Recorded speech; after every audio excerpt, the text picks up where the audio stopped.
Hello friends, मैं अभिषेक आपका स्वागत करता हूं अपने यूट्यूब चैनल में। आज के इस वीडियो में हम क्लास 10 मैथ्स के आर डी शर्मा बुक के चैप्टर नंबर 4 क्वाड्रेटिक इक्वेशंस को पढ़ेंगे।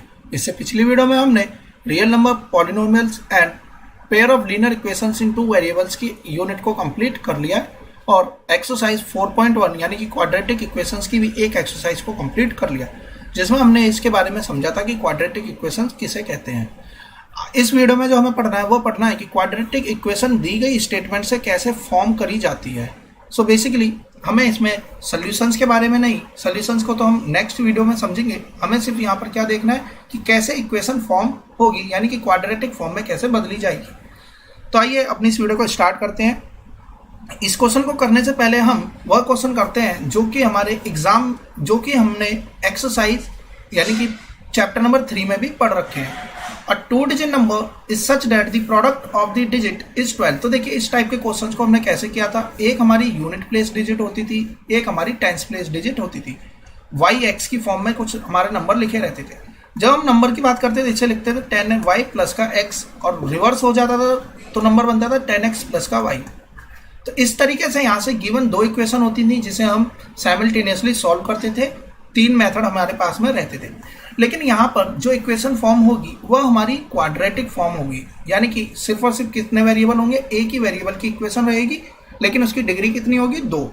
तो ऐसा किस तरीके से बनता है, तो देखिए स्टेटमेंट में कोई ना कोई ऐसा रिलेशन जरूर मेंशन होगा जिस वजह से हम उसे क्वाड्रेटिक में बदल पाएंगे। तो सबसे पहले इसी क्वेश्चन को देखते हैं। एग्जाम्पल का क्वेश्चन है, देखिए 2 डिजिट नंबर, 2 डिजिट का कोई नंबर ऐसा है कि जिसका प्रोडक्ट किया जाए तो 12 आ जाए। तो मतलब यह हुआ कि नंबर या तो 26 होगा या 62 होगा या 34 या 43। हमें आंसर नहीं निकालना, लेकिन हम अगर यहाँ से देखें कि एक्चुअल में नंबर कितना होगा तो हम यहाँ से भी निकाल सकते हैं। इसके बाद कहता है कि अगर इसमें देखिए मल्टीप्लाई करने पे 12 आएगा हर एक केस में।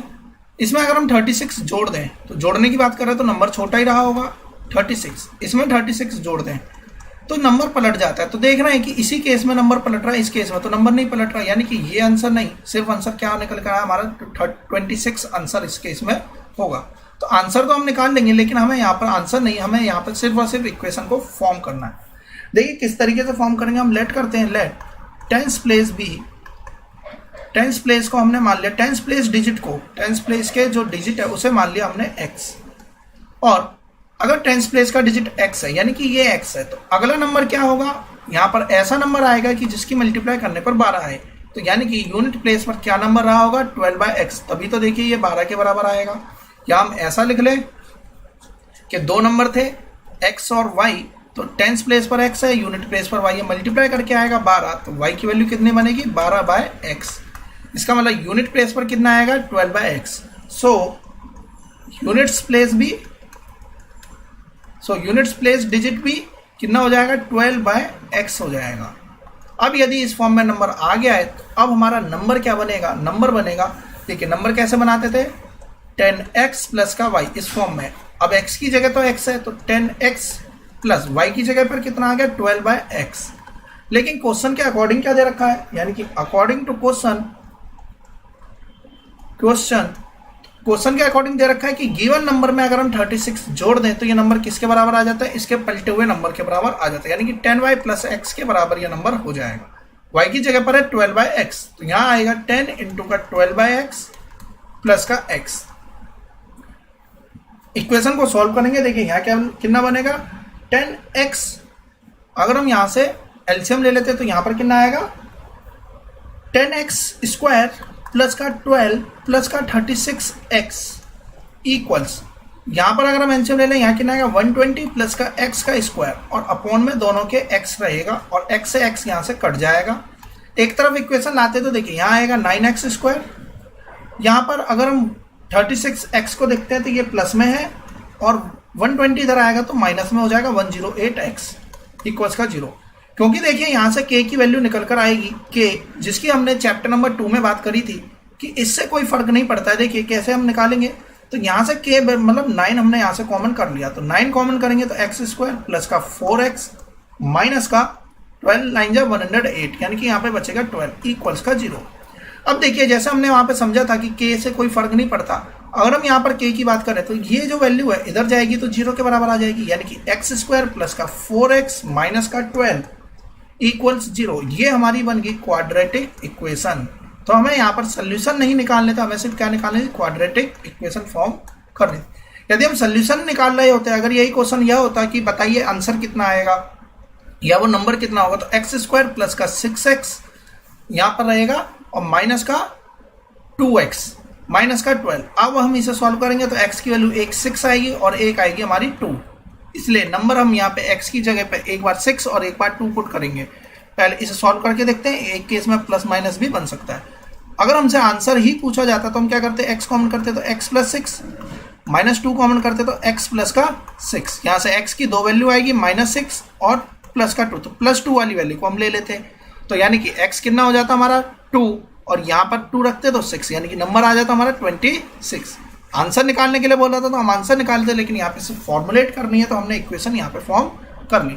इस तरीके से हम इक्वेशंस अपनी बना सकते हैं। तो हमारा आंसर क्या हो जाता है, इस फॉर्म में ही छोड़ देते। जहाँ पर k की वैल्यू कितनी आई, 9 निकल कर आई, जो कि हमने चैप्टर नंबर 2 में पढ़ी थी कि इक्वेशन किस फॉर्म में लिखी जाती है, k ब्रैकेट में x square minus sum of the zeros into का x प्लस का product of the zeros equals का 0। इस फॉर्म में हमने इक्वेशन देखी थी जहां पर हमने बात करी k must have any real value, k की कोई वैल्यू हो सकती है। इस तरीके से हमें आंसर किस फॉर्म में लिखना है, इस फॉर्म में यहां पर लिखकर हम आंसर लिख देंगे। द इक्वेशन यानी कि required quadratic equation will be x square plus 4x minus का 12 इक्वल्स 0। इक्वल 0 जरूर लगाएंगे क्योंकि इक्वेशन है तो इक्वेट तो करा गया होगा किसी ना किसी वैल्यू के बराबर, ये हमारा आंसर हो जाएगा। हम आते हैं एग्जाम्पल नंबर 1 पर, जो कि यहाँ पर एग्जाम्पल दे रखा है। देखिए इस टाइप का क्वेश्चन हम आने वाली वीडियोज में सोल्यूशन भी निकालेंगे, लेकिन इसकी इक्वेशन कैसे फॉर्म होती है इसे हम यहीं पे समझ लेते हैं। देखिए सबसे पहले क्वेश्चन की लैंग्वेज समझते हैं। 2 वाटर टैप्स, 2 वाटर की टैप्स हैं, together can fill a tank in 9 whole 3/8 hours, the larger takes 10 hour less. मान लेते हैं कि 2 टैप है, एक इतना बड़ा है और एक इतना सा छोटा वाला है। अब यहाँ से पानी निकलेगा दोनों ही केसेस में। अब यहाँ पर एक टैंक है, अब जो टैंक से पानी भरना है, अगर हमने 2 वाटर टैप्स टुगेदर यानी कि एक ही टाइम में दोनों टैंकों को चला दिया गया है, दोनों टैपों से पानी को गिराया गया है, तो पानी कितनी देर में भर गया, 9 होल 3/8 आवर्स में फिल्ड अप हो जाता है। जबकि क्वेश्चन कहता है कि लार्जर टेक्स यानी कि जो बड़ा वाला पाइप है वह 10 घंटे कम लगाता है छोटे वाले पाइप से यदि अकेले अकेले भरा जाए। यानी कि अब जो टैंक से पानी भरना है वो कैसे भरना है, हमने इससे पानी अलग भरना है और इसी गिवन टैंक से इसमें पानी भरना है। तो यहाँ पर मान लेते हैं कि 10 घंटे लगे तो यहाँ पर सिर्फ 1 ही घंटा लगेगा, ये सॉरी यहाँ पर अगर 11 घंटे लगे तो यहाँ पर सिर्फ 1 ही घंटा लगेगा, क्योंकि 10 घंटे कम लग रहे हैं। 10 गुना नहीं बोला, यानी कि 10 टाइम्स नहीं कहा, 10 आवर लेस कहा। यानी कि अगर इसे 11 घंटे लग रहे हैं तो इसे 1 घंटा लगेगा। यानी कि कहने का मतलब हम इसे उल्टा भी कह सकते हैं, मतलब अगर इसे 5 घंटे लगे हैं तो इसे 10 घंटे ज़्यादा लगेंगे, तो यानी कि इसे कितना लगेगा, 15 घंटे लगेंगे। कहता है कि फॉर्मुलेट कीजिए equation two find the time. किसकी इक्वेशन फॉर्मुलेट करनी है, कि टाइम निकालना है कि कितनी देर में एक टैंक पानी भर देगा। यानी कि सेपरेटली अगर इसे छोड़ दिया जाए, देखिए मैंने यहाँ पे 15 और 5 तो अपनी तरफ से वैल्यू ली है, हो सकता है 1 और 11 हो सकता है 5 और 15 ही हो, कुछ भी आंसर हो सकता है। तो हमें यही निकालना है कि अकेला अगर ये टैंक चलेगा तो कितनी देर में फिल्ड कर देगा और अकेला ये टैंक चलेगा तो कितनी देर में फिल्ड कर देगा। देखिए इसकी इक्वेशन को हम किस तरीके से बना सकते हैं, बुक में इसकी वैल्यू को x दे रखा है कि अगर सेपरेटली काम कराया जाए तो छोटे वाला टैंक x घंटे में इसे भर देता है, तो बड़े वाला टैंक 10 घंटे कम लगाता है तो x - 10 लगाता है। तो ये भी करेक्ट है, हम इस तरीके से भी निकाल सकते हैं। या हम इसे x मान लें कि पहले वाला यानी बड़े वाले ने अगर x घंटे में पानी भर दिया है तो छोटा वाला 10 घंटे ज़्यादा लगा रहा है तो x + 10 हो जाएगा। तो आप किसी भी फॉर्म में इक्वेशन को लिखिए, कोई फर्क नहीं पड़ेगा। तो हम x और x - 10 को ही लेकर अपने वैल्यूज को सॉल्व करते हैं। आई होप ये समझ में आया होगा क्वेश्चन पूछ क्या रहा है। सॉल्यूशंस हम लास्ट की एक्सरसाइज है उसमें भी इसी टाइप के क्वेश्चन है, उसमें हम इसके सॉल्यूशंस की बात करेंगे। तो सॉल्यूशन निकालने से पहले हमें क्वाड्रेटिक इक्वेशन फॉर्म कर लिया। तो देखिए let us suppose the smaller tank fill it separately, यानी कि smaller tank can fill the tank separately in x hours. हमने मान लिया कि स्मॉलर टैंक जो है वह x घंटे में इसे भर रहा है। इसका मतलब लार्जर वाला कम समय लगाएगा क्योंकि इसे पानी तेजी से निकलेगा। So larger tank will take x - 10 hours to fill a tank separately. इस तरीके से अब देखिए टाइम एंड वर्क की, जब हमने टाइम एंड वर्क को समझा था इससे पिछली यूनिट में टाइम एंड वर्क का क्वेश्चन था, तो उसमें भी हमने ये जाना था कि एफिशिएंसी क्या होती है, वन डे वर्क उसकी एफिशिएंसी होती है। इसी तरीके से देखिए, अगर इसे x घंटे, अगर हम बात करें कि 4 घंटे में, मान लेते कि 4 घंटे में यह पूरा टैंक को फिल कर रहा है, तो हम यहाँ से निकालेंगे 1 घंटे में कितना पानी भर रहा है। तो 1 घंटे में कितना भरेगा, पूरे गिवन टैंक का 1/4 पानी भरेगा। तो हमें बेसिकली यही 1 आवर की वैल्यू क्या हो जाती है, एफिशिएंसी उसकी हो जाएगी, यानी कि वह कितना एफिशिएंट है पता चल जाएगा। यह 1 घंटे में भरेगा कितना पानी और ये कितना पानी भरेगा 1 घंटे में, तो जितनी भी टैंक की कैपेसिटी है उसका कितना टाइम, जितने भी आवर्स की वैल्यू दे रखे। यानी कि अगर स्मॉलर टैंक x घंटे में पूरा टैंक फिल कर रहा है, फुल टैंक भर दे रहा है, तो हमें देखना है कि स्मॉलर वाला 1 घंटे में कितना टैंक भरेगा। तो in 1 hour smaller tank can fill 1/x litre, millilitre, जो भी यूनिट होगी वो हम यहाँ पर लिख देंगे। तो हम यहाँ पर बेसिकली मान लेते हैं यूनिट, सिर्फ इतना ही लिख देते हैं 1/x, यानी कि 1 घंटे में स्मॉलर वाला कितना भरेगा, सिर्फ 1/x पानी इसमें भर देगा। और लार्जर वाला कितना भरेगा 1 घंटे में। तो देखिए x - 10 घंटे में ये टैंक को फुल कर दे रहा है, तो 1 घंटे में कितना भरेगा, 1/x - 10 यह पानी भर देगा। सो बेसिकली यह हमने किस लिए निकाला, क्योंकि जब हम इसे सेपरेटली के अलावा अगर एक साथ चलाएंगे तो हमें पता होना चाहिए कि 1 घंटे में इससे कितना पानी निकल रहा है और 1 घंटे में इससे कितना पानी निकल रहा है। सो अब देखिए, दोनों टैंकों को जब हमने चलाया तो पानी कितनी देर में भर गया, 9 होल 3/8 आवर में भर गया। इसका मतलब यह हुआ 9 8 72 75/8 आवर में पूरी टैंक भर जाता है। इसका मतलब अगर हम यहां से देखिए 1 घंटे में कितना टैंक भरेगा, तो 1 घंटे में जब यहाँ पे अपॉन में आ गया तो यहाँ भी अपॉन में आएगा, तो 75/8 पूरे टैंक का 75/8 वॉल्यूम भरेगा और 8 इसके ऊपर आ जाए, यानी कि इस टाइम पर पूरा टैंक कितने टाइम में भरेगा, 8/75 टैंक भर पाएगा। जब भी दोनों टैंक एक साथ चलेंगे तो 1 घंटे में इतना पानी यहाँ पर ये भर देंगे। इसका मतलब क्या हुआ, अब हमारी इक्वेशन किस फॉर्म में बनेगी, इक्वेशन हमारी इस फॉर्म में बनेगी कि हम क्या करते हैं कि दोनों टैंक 1 घंटे में इसने कितना भरा 1/x, 1 घंटे में इसने कितना भरा 1/x - 10, और दोनों ने मिलकर 1 घंटे में कितना भरा 8/75, इतना इन्होंने दोनों ने 1 घंटे में मिलके भर दिया। हमने 1 घंटे की वैल्यू की बात क्यों करी, क्योंकि हमने यहाँ पे इसकी एफिशिएंसी को फाइंड आउट कर लिया। इसी को क्या बोलते हैं, इसकी एफिशिएंसी कह देते हैं। अब अगर हम ध्यान से देखें तो इसे हम कैसे सॉल्व कर सकते हैं, क्रॉस मल्टीप्लाई कर दीजिए, 75/8 को इधर ले आइए, 75/8 इधर आ गया, यहाँ क्या बचेगा 1/x प्लस का 1/x - 10 इक्वल्स का, यहाँ पर क्या रहेगा 0 नहीं, क्योंकि हमने क्रॉस कर दिया तो यहाँ 1 ही रहेगा। अब हम इसकी मल्टीप्लाई कर देते हैं, तो हम देखेंगे जब हम इसकी सॉल्व कर रहे होंगे तो वैल्यूज किस फॉर्म में बनेगी, यहाँ पे यहाँ से क्या करते हैं हम इसी फॉर्म में इसे रहने देते हैं। क्यों, क्योंकि हमें यहाँ से अब वैल्यूज निकालनी है। तो यहाँ से अगर हम एलसीएम लेंगे तो कितना आएगा, x ब्रैकेट में x - 10, x यहाँ पर पहले से, तो x - 10 प्लस x - 10 यहाँ, तो यहाँ पर x आ जाएगा बराबर का 8/75। अब देखिए कोई वैल्यू जहाँ से कटेगी, बिल्कुल भी नहीं कट रही। अब हम इसका क्रॉस कर देते हैं, 2x - 10 मल्टीप्लाई में 75 इक्वल्स, यहाँ पर कितना आएगा 8 ब्रैकेट में x ब्रैकेट में x - 10, यानी कि 8x² - 80, और यहाँ से सॉल्व करेंगे तो 150x - 750, एक तरफ इक्वेशन को लेकर आएंगे और हमारी इक्वेशन क्या बनेगी 8x², 150x यहाँ पर आएगा तो ये माइनस में बनेगा तो 230x, और 750 या माइनस में इधर आएगा तो प्लस का, और इस तरफ कितना रह जाएगा 0 के बराबर ये वैल्यूज रह जाएगी। इस तरीके से हम अपनी इक्वेशंस को फॉर्म कर लेंगे। किस तरीके से हमने इक्वेशन को फॉर्म किया हमने यहाँ पर देख लिया। अब हम बात करते हैं इसके एक्सरसाइज के क्वेश्चंस पे, यानी कि एक्सरसाइज के क्वेश्चंस को हमें किस तरीके से सॉल्व करना है। बेसिकली यहाँ पर आंसर्स पहले निकाल के रख रखे हैं ताकि हमें कम से कम समय में ज़्यादा से ज़्यादा हम सॉल्यूशंस को फाइंड आउट कर सकते हैं। देखिए क्वेश्चंस किस तरीके से दे रखे हैं और हमें किस तरीके से इसे सॉल्व करना है। जैसे कि पहला क्वेश्चन दिया है, the product of 2 consecutive positive integer. तो सबसे पहले समझते हैं कि कॉन्जिक्यूटिव का मतलब क्या होता है।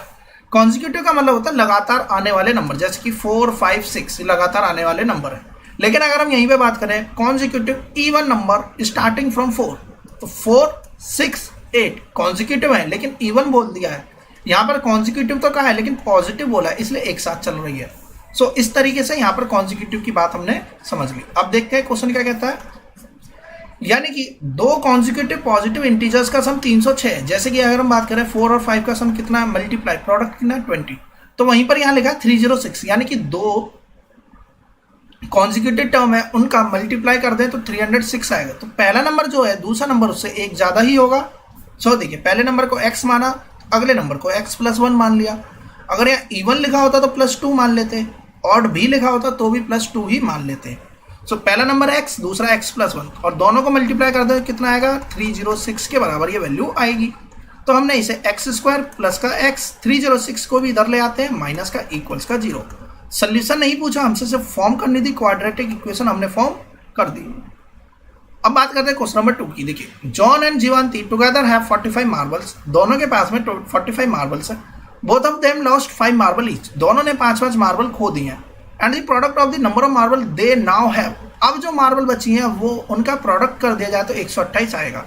फॉर्म करिए इक्वेशन ताकि हम कितनी मार्बल्स हैं यह निकाल सकें। देखिए यहाँ पे यह नहीं पूछा है कि मार्बल निकालिए, अगर यहाँ पे क्वेश्चन इस फॉर्म में लिखा होता तब हमारा आंसर बनता है कि अब हमें सोल्यूशन निकालना होता, लेकिन यहाँ पे सिर्फ बोला है कि वह इक्वेशन फॉर्म करिए जिससे कि हम मार्बल्स की संख्या निकाल सकें। तो हमें सिर्फ क्या करना है, इक्वेशन फॉर्म। तो मान लेते हैं दोनों के पास में कितनी मार्बल है, एक के पास में x है, दूसरे के पास में y है। क्योंकि यह क्वाड्रेटिक फॉर्म में आएगा तो दोनों की मार्बल जोड़ दें तो कितना आएगा, 45। यानी पहले की मार्बल x है तो दूसरे की मार्बल कितनी है, 45 माइनस का x। तो x की वैल्यू तो x ही रहेगी, y कितना हो जाएगा, 45 माइनस x। यानी कि अगर जॉन के पास x मार्बल है तो जीवांती के पास में कितनी है, 45 माइनस का x। और दोनों ने ही 5-5 मार्बल्स को खो दिया है तो दोनों में से 5-5 घटा देंगे, तो इसमें भी 5 माइनस, इसमें भी 5 माइनस, तो x माइनस 5, इसमें 5 माइनस करेंगे 40 माइनस का x, और अब प्रोडक्ट कितना हो गया, 128 के बराबर हो जाएगा। सॉल्व करेंगे और इक्वेशन की फॉर्म में यहाँ पर छोड़ देंगे। जब हम इक्वेशन की फॉर्म में छोड़ेंगे तो हमारा एक काम ये भी रहेगा इंपॉर्टेंट, और ये कि इसमें से कोई भी फैक्टर कॉमन ना रहे, यानी कि k की वैल्यू को पहले ही हम अलग कर देंगे। ऐसा नहीं हो कि यहाँ पर लिखा हो 2x² माइनस का 90x और प्लस का 64656। इस फॉर्म में अगर नंबर लिखा होगा तो हम देखेंगे कि इसमें एक फैक्टर 2 नजर आ रहा है। तो सबसे पहले हम इसमें से वो कॉमन फैक्टर को अलग करेंगे, तब जाकर इक्वेशंस को लास्ट इस फॉर्म में छोड़ेंगे। सो इस तरीके से हम इक्वेशंस को फ्रेम कर लेंगे। अब बात करते हैं क्वेश्चन नंबर 3 की। देखिए क्या कहता है, a cottage industry produces a certain number of toys in a day. देखिए कोई एक इंडस्ट्री है जो कि कुछ नंबर ऑफ टॉयज बनाती है एक दिन में। Cost of production of each toy was found to be 55 minus the number of article produce in a day. कहता है कि एक टॉय की जो कीमत है पैसों में, यानी रुपए में जो एक टॉय की कीमत है वह उतनी है जितने आर्टिकल उसके दिन में बन रहे हैं उसमें 55 माइनस कर दिया जाए तब। सो कहता है on a particular day the cost of production was 750, कि जो कॉस्ट की प्रोडक्शन कॉस्ट आई वो 750 रुपये आई। अगर x को नंबर ऑफ टॉयज मान लें तो इक्वेशन फॉर्म कीजिए। तो देखिए हमने माना x क्या है, नंबर ऑफ टॉयज, तो नंबर ऑफ टॉयज कितने हो जाएंगे, x के बराबर हो गए। और प्रत्येक टॉय की कीमत कितनी है, तो कॉस्ट ऑफ ईच टॉय कितना है, कॉस्ट ऑफ ईच टॉय की कीमत उतनी है जितने नंबर ऑफ टॉयज एक दिन में बन रहे हैं। तो ये नंबर ऑफ टॉयज है in one day, in a day number of toys x है। और कीमत कितनी है एक टॉय की, जितने टॉय एक दिन में बन रहे हैं उसमें 55 माइनस, ये हो जाएगी हमारी एक टॉय की कीमत। और एक दिन में कितने टॉय बनने हैं, x। तो देखिए x नंबर ऑफ टॉयज बनने और एक टॉय की कीमत है x माइनस 55, मल्टीप्लाई कर दें तो टोटल कॉस्ट आ जाएगी। और इसी की वैल्यू क्वेश्चन में कितनी दे रखी है, 750। तो देखिए x की मल्टीप्लाई x माइनस 55 से करी और बराबर किसके आ गए, 750 के। एक तरफ इक्वेशन लेके जाएंगे, हमारा आंसर निकल के आ जाएगा x² माइनस 55 x माइनस का 750। सो इस तरीके से हम क्वेश्चन को सॉल्व कर लेंगे। अब हम आते हैं नेक्स्ट क्वेश्चन पे। The height of a right triangle is 7 centimetre. देखिए राइट एंगल ट्रायंगल है तो राइट एंगल ट्रायंगल में हमें पता होना चाहिए ये हमारी परपेंडिकुलर है तो ये बेस है, या इनमें हम अलग अलग अंतर कर सकते हैं, लेकिन जो 90 डिग्री के सामने वाली साइड होगी ये हमेशा हाइपोटेनियस ही कहलाएगी। और ये हमने मैथ में भी जाना है कि जितना बड़ा एंगल होगा बड़े एंगल के सामने वाली साइड भी बड़ी ही होती है। ट्रायंगल वाले चैप्टर में, मैथ्स के ट्रायंगल वाले चैप्टर में ये चीज़ हमने समझ ली थी। सो इस बेसिस पर जो हाइपोटेनियस है वो सबसे लंबी साइड होगी गिवन ट्रायंगल में, अगर ये राइट एंगल ट्रायंगल। इसके अलावा एक रिलेशन और हमें पता है कि हाइपोटेनियस का स्क्वायर बराबर होता है sum of the square of the perpendicular and base. तो ये रिलेशन भी हमें पता होना चाहिए। तो ऐसा क्वेश्चन में कहीं भी मेंशन नहीं होगा रिलेशन, क्योंकि हम जानते हैं आज की क्लास में यानी कि 10th क्लास तक हमने इन सारी चीज़ों को पढ़ रखा है, तो हम पुराने कोई भी कंसेप्ट से रिलेटेड क्वेश्चन आए उसे भी अप्लाई करेंगे। सो देखिए बेसिकली क्वेश्चन क्या कहता है, हमने मान लिया कि ये परपेंडिकुलर है, ये बेस और ये हाइट है। ये परपेंडिकुलर मान लेते हैं, इसे हम बेस, या इसे बेस और इसे परपेंडिकुलर।